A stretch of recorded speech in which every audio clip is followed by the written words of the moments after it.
Hi YouTube, this is Jessica, Screening Future Miss Rod. Today is August 12th, 2011. It's Friday. I'm just going to do a quick update video. I know I was supposed to update one last week, but I was on vacation, so let's do a quick update. I went ahead and had the last of my appointments to get insurance approval. I went ahead and did my nutrition class for an hour.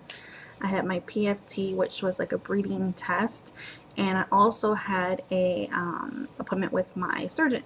Very, very, very nice man.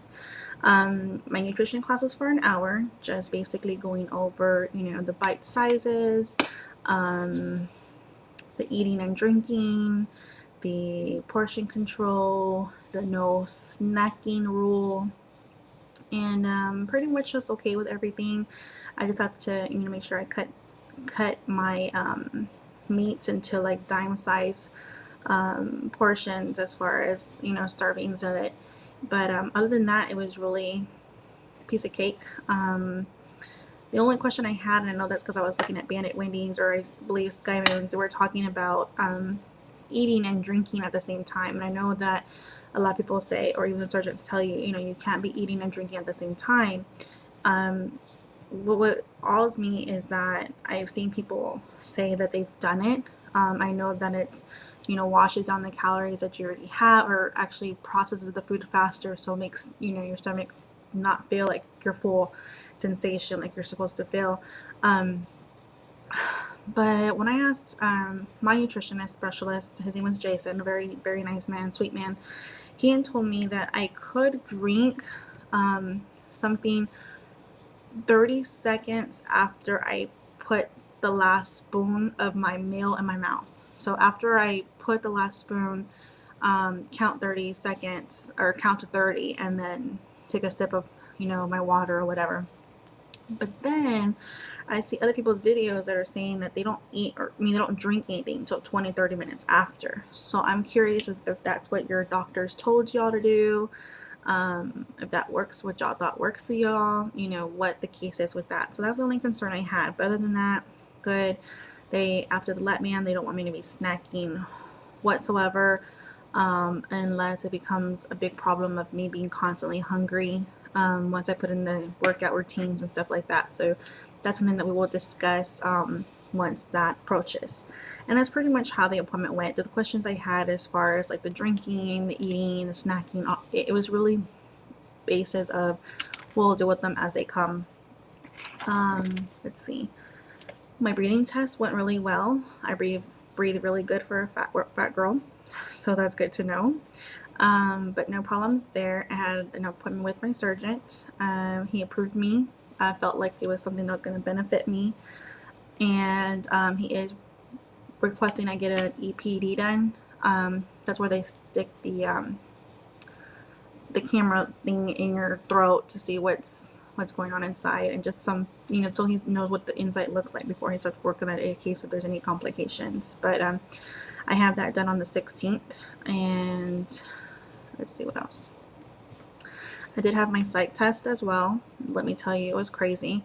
Most of the questions was just suicidal questions. If you thought about suicide, if you thought about writing your suicide letter, if you thought of ways to hang yourself off different objects, if you slit your throats, if you slit your wrist.